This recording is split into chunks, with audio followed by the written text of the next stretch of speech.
Hello, I'm Scott Langdon, and this week on God and Autobiography, the podcast, Jerry Martin and I share what's on our mind about suffering and God's answers to Jerry's questions about it. In every moment where there is life, there is suffering somewhere. Each one of us must contend with it. To Jerry, and to many of us, the very idea of suffering itself seemed cruel and pointless, but God tells Jerry that's not so. In fact, God tells Jerry suffering is the law of growth in the universe. What could that possibly mean? And what could be the ramifications to our lives if we began to look differently at suffering? I hope you enjoyed the episode.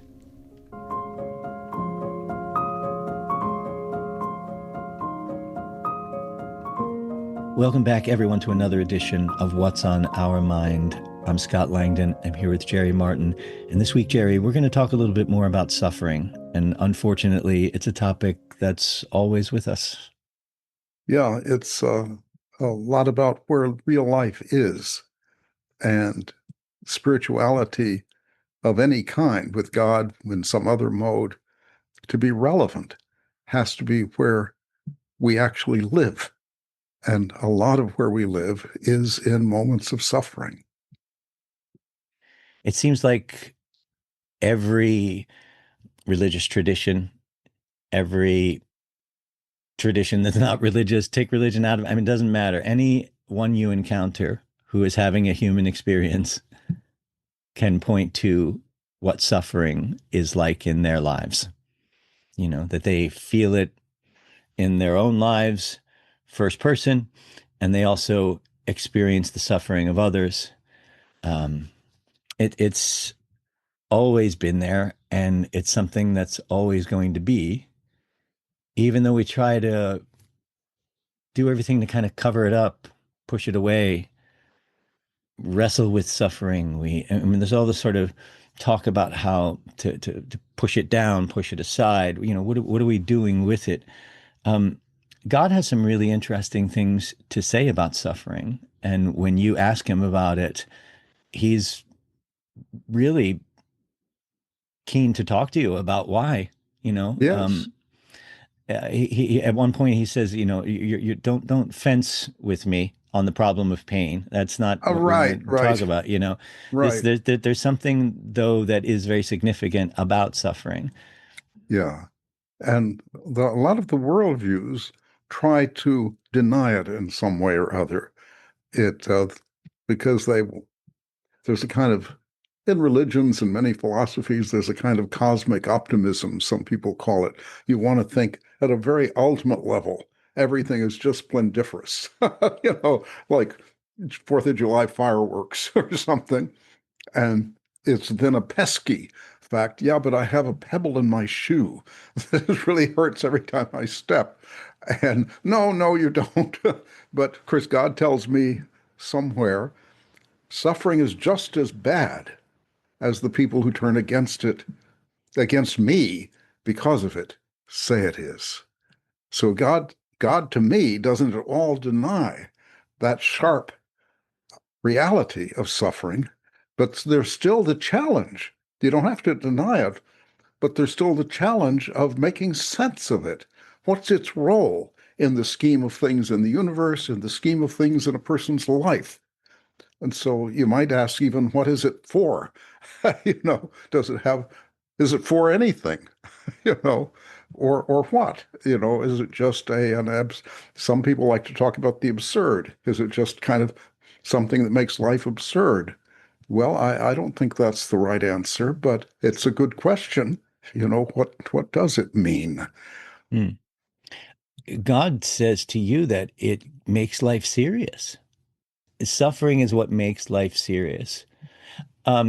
If you go to where we host our podcast on Buzzsprout, that's a place that you can go and listen to all the episodes, or you can get it from Apple Podcasts, Google Podcasts, anywhere you get your podcasts. But I was going through some episodes in Buzzsprout, and in the search bar, I just typed in the word suffering. I was just kind of curious, how often do we talk about suffering in this podcast? And so I typed in the word suffering, and 6 episodes came up of the I know, I guess this is 243 now, that really in the title and in the words and however you categorize these things, suffering was sort of at the heart of the conversation. The first time it's mentioned in our podcast in that kind of way is episode 13, which is in the dramatic adaptation of the book God, an Autobiography, as told to a philosopher. So episodes 1 through 44, as most people know, that's the dramatic adaptation of the book. In episode 13, you ask God about suffering. In fact, the title of the episode is I Ask God Hard Questions About Ego and Suffering. And I was looking through that episode, and I wanted to read just a little bit of it and get what God is talking about when he's answering these questions about suffering. You start out by asking this very question: Lord, does suffering have any purpose or meaning? God says, of course, suffering is what makes life serious. Imagine a world. Imagine a world in which actions never resulted in suffering. Imagine a world without the pain of regret, without feeling bad about doing something wrong or shameful. But disease serves no moral purpose. Now you're fencing with me on the problem of pain.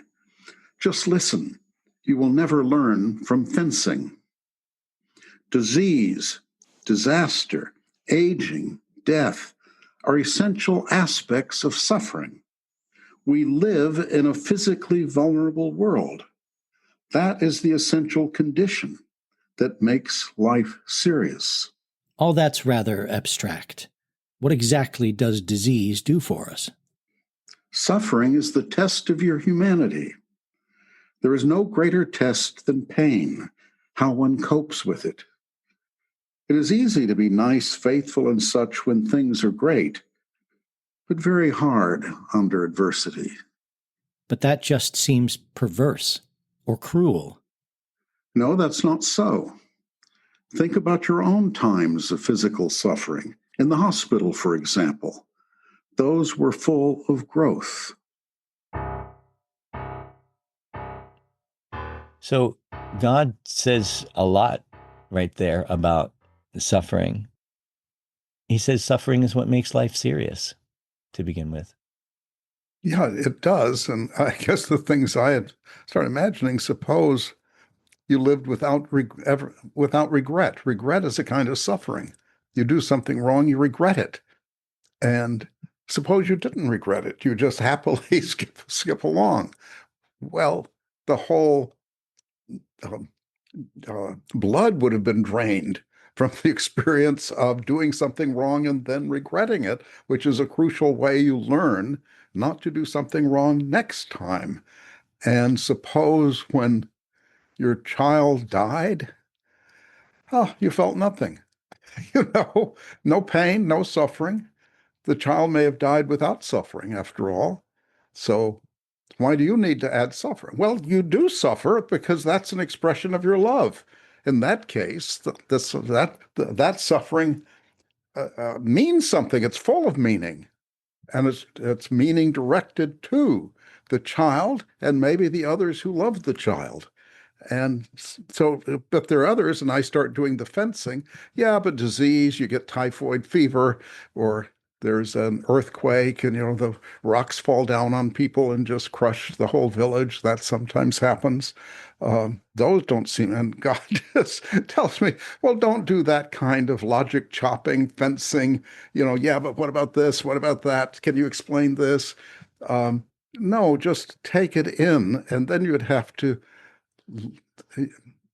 rather than throwing these out as little counterexamples of meaningful. Suffering can't be meaningful because what about this? I stubbed my toe. Well, there's no meaning in that. Well, this isn't going to get insight into the issue of suffering. And one of the things I think you really need to do is think in real, these are made up examples, but think about the whole experience you went through and the context and what was going on in a time of suffering, and then see if you can go into it And what does it have to teach you? I guess that's what is, when you go into it, what meaning do you find there? Uh, and what do you learn from it? And how does it affect you? You know, God says that suffering is the law of growth in the universe. Well, see if you can see. Is there some way that I grew from this? Often, at first, you would think, surely not. You know, it was just miserable. It was just setback, setback. Hmm. But often, if you go into it with a kind of open mind, open heart, open sensibility, and take in all the reverberations, not just the one you focus on at the beginning, which is the cutting edge of the suffering, I suppose, and how it affected you immediately, but go into the whole experience and in context and its unfolding and just see, is this mean something in my life? Is it teaching something?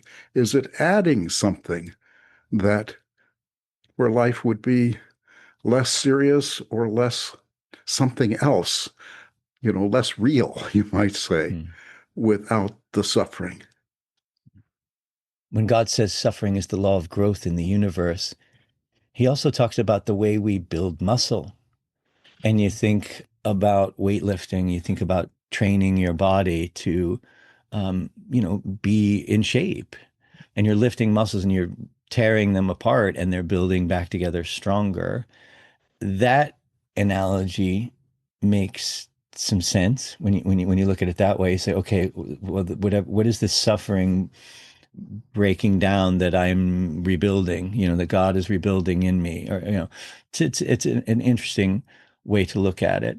At the same time, I feel like in my tradition, or the way I took in the tradition of my faith growing up, at the heart of it, in terms of who I would be, the character that I am, um, the human character, innately, I'm not worth it.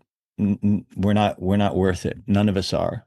And so we need a savior. And, and this idea that just seems to get driven in again and again is, if you're suffering, it's because you've done something wrong. It's because you haven't been as good a person as you could be. And it's not limited to just the Christian tradition. I hear talk of karma being that way, that if you do this, it'll come back to you. So that this idea is not just exclusively Christian, it's not exclusively religious, even. The idea that, if they're suffering, then there's something that you're doing wrong. Yeah, or that everybody's doing wrong, or that's innate to your condition. The doctrine of original sin, you're guilty the day you're born, because you inherit all of this sin of your species, you might say. And there are other secular contexts in which that, during a certain phase of aggressive feminism, I felt, God, being a man, I'm just guilty before I do anything, because there is a kind of, being a man was seen in a certain mode of feminism as so toxic that you just have to apologize. I'm sorry I was born this way. I can't help it. And so there are other secular forms of, people are no good, or you're no good. Some big category of people is no good, and certainly come down to you. And of course, a lot of our psychological problems have to do with precisely that self-condemnation. And it's often hard not to do that, because we're all aware that, we're not as perfect as we like to be. We're not as excellent in this way or that way. We're not as successful. We're not as handsome, as healthy, as buoyant, as rich, or whatever, as we might like to be, as productive in whatever we're doing that's meaningful to us in life. So we can easily fall under that feeling of kind of worthlessness. And of course, God has precisely the opposite uh, attitude. In fact, he says, you'll love, either God or Jesus says, you'll love us better, love God better, if you love yourself. Ideally, you should love yourself the way God loves you, which is really unconditional, like the ideal parent, it's unconditional. or the way what makes dogs so wonderful. They seem to love you that way. Well, that's how you should feel about yourself. And it's not a self-inflation. It's simply a self-appreciation, and therefore you want to take care of yourself. You want to keep yourself healthy. You want to keep yourself moral. You don't want to do bad things and make yourself crummy. You think of Portrait of Dorian Gray. You don't want that ugly painting up in the attic. Mm-hmm. No, you want to keep your soul as beautiful as you can, and that's part of the cosmetics of life, is the inner cosmetic. And but you're right, Scott. That's a challenge that we feel, and that can't be right.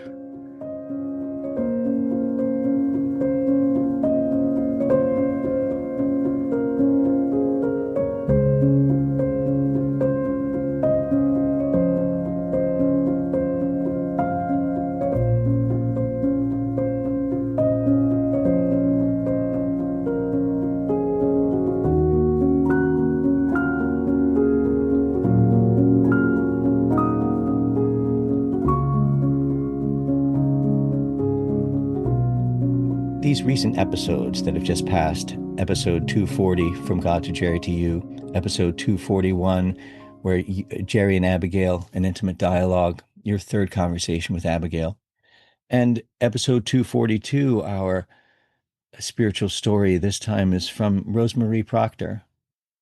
And I want to look for just a second at episode 242, Rosemarie Proctor. She was somebody that you interviewed, and she came to God and Autobiography as told to a philosopher, your book, by chance, she says, as most things do in her life, she mentioned. And at the time of having it recommended to her to read, her spirit was very open, and she was at a place of, being able to, accept what was in front of her. She herself says she's 85 years old. She was very comfortable in where she is in her spiritual life now. But it hadn't always been that way.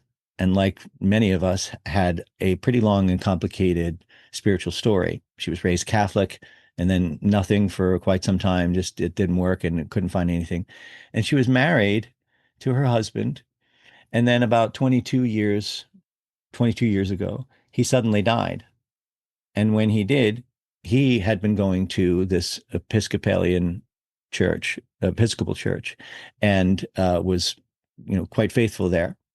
And the minister came and offered a prayer, in console, to console the family. And in the middle of that prayer, Rosemarie had this experience where she was resistant at first, just the idea of the prayer, but in the midst of it, she felt this knowing that everything was going to be okay.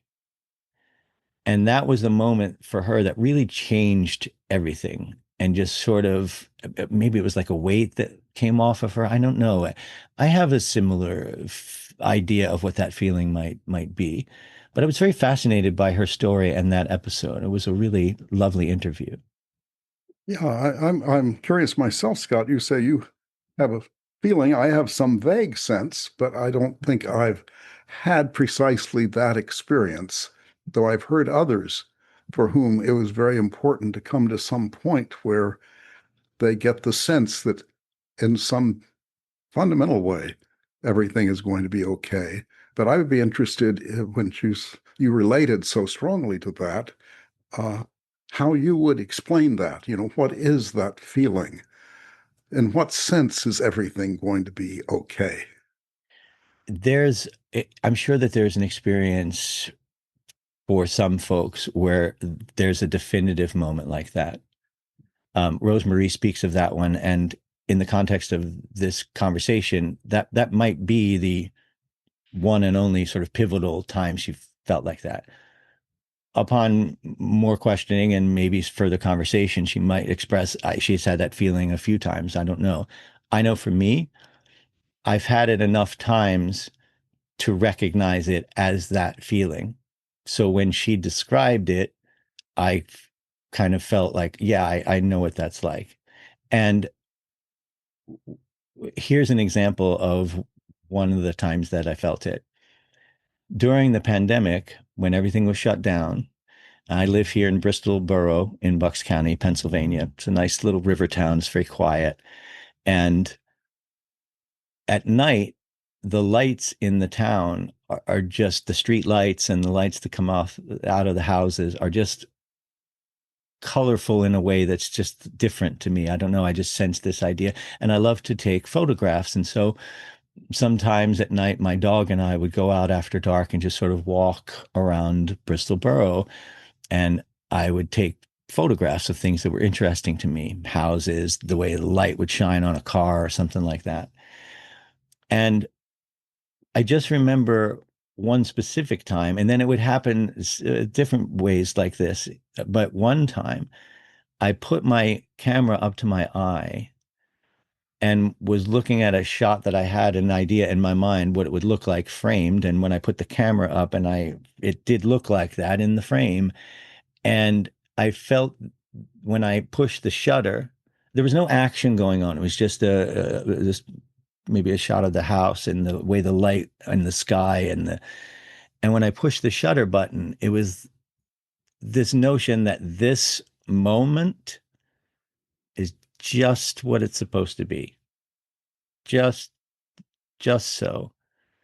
Even more like I created this frame, this vision just for you to see. Because even if somebody else came and stood exactly where I did and put their camera up exactly the way I did, it would still be a different photograph. That moment that I took that picture was the only moment that was ever going to be. And it was just me and whatever it was that said, push the shutter now. I believe that to be God. So in that moment, what I was being taught was everything is perfect right now, as it is. It's okay. And I think it's a notion to always recognize the present moment, that it is what it is. That's a phrase I used to hate so much. My friend would say it, and I was like, it is what it is. But there is just something about resting in that is everything's going to be okay. Now, as Abigail says, God can't mail a letter. So there are letters to mail, right? There's Yes. letters to mail. Yes. And yet at the same time that you're on that trip to mail that letter, whatever it is, everything is just right. Everything is okay. Yeah. And that means in part you have to carry that same spiritual sense, we might call it, but same feel that you had taking that photo, that this moment is exactly right, and this picture is exactly right in this moment. And you need to carry that over. We need to carry that over to other things like mailing a letter. Why shouldn't mailing a letter be, good, this is what needed to be done. I've opened the thing. We've got one in front of our house. And you open it and stick it in the letter and close it, and you walk back to your front door. And why shouldn't that be a kind of perfect moment? Who knows what perfect means in such a context? It's and this is why that expression you don't like is, it's the right moment for just then. Yeah. Yeah. That's all. It's not perfect in the sense of fireworks going off or something, or ecstasy, but you've just now done just what you needed to do. And it's done. And in some way, God is a partner in all of these things. And there's something, we do so much in life without paying attention. Yes. You run and drop a letter in, and then because you're on the way to do something else. But there's something awfully good. Well, they say stop and smell the roses. Well, it's not always roses, but pay attention to what you're doing. Take in each moment of what you're doing. You can't take it into the point of distraction or just slowing you down as though you're going to stop in front of the mailbox, even though you've got an errand to run. Mm. but you can nevertheless have some feel of the moments of your life as if, well, these are kind of precious, aren't they? Mm. And you're in relation to something. Your own presence is something of value. Your own presence to the situation. What you're doing is right, and you're also in the presence of something more than just you and the letter and the mailbox. Mm.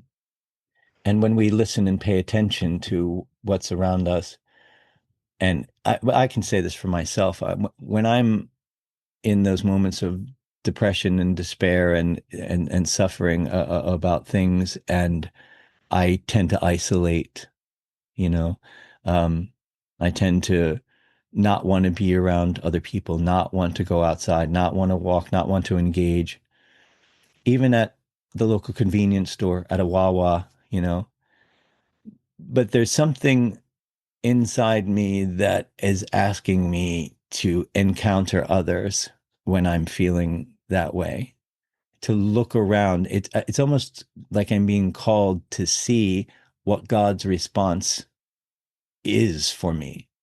God, where are you? Okay, well, you're not going to find me in your basement. You have to get outside and look around. Right? So go out to the Wawa or something and get a little something and put it on the counter. And behind the counter is Marianne. And you can tell because her name's on the tag. And she gives you this smile and you smile back and she says something like, "That's a beautiful smile." And you're like, okay. And then you get back in your car and you come home and you're like, that was an encounter that had meaning. Yes. That we noticed each other. We came up for air for a few minutes, like, how are you in there? And it means something. But I find that when I isolate like that, that God is calling me to, like, I'm sending you folks, I'm sending you people. It's it's palpable sometimes. Yeah, and sometimes our moments of suffering do lead us to isolate because we don't feel up to doing Mm-hmm. anything more Yeah. Yeah. than just, oh, I have this tendency. We have a lot of suffering just recently. Abigail has a more dramatic suffering. I've got some other ailments that have cropped up. And in those moments of pain and discomfort, I'm not wanting to relate to anybody or anything. Oh, me, poor me is the only thing on my mind. Oh, me, that's my version of, oh, why do bad things happen to good people? It's just, oh, me, poor me. It's the thought begins and ends right there. Uh, but in fact, and I've often been surprised by this, uh, if someone is nice to me at that moment, oh, that's nice. I mean, you'd Yeah. think it can't do anything for my particular physical pain, but it does because we're whole Mm. people after all. We're not just ghosts and machines, as one philosopher had put it at one point, Mm. with a body we're steering around like a car. No, we're one organic being. And part of that is we're beings who live in the company of other people. That's how I know I'm a person, is that other people are persons and act to me as a person. And, we're all in this interaction with each other. And so these moments of recognized suffering give us that opportunity to, almost realize our personhood and our interpersonhood. Uh, and I commented, Abigail feels during her terrible time, I was her helper 24/7 and upstairs, downstairs, helping her shower. She couldn't do anything on her own at the beginning. And I was there, and she thinks, oh, poor Jerry. And as I think I say in my podcast, it was a blessing. You want love not to be an inert feeling. Okay, it's palpitating my heart. I love Abigail, but you want it to be enacted. You want verb. Love should be an action verb. Mm. I love Mm. her, meaning I'm doing something, and so this gave me an opportunity to enact my love. Mm. And I never regretted a single moment of it, as far as I can recall, even though it went on for, well, weeks into months. Mm. That's fine. That's how you live out your love. And okay, so those are, in those particular cases, some of the meaning of suffering, some of the benefits of suffering, some of the lessons of suffering.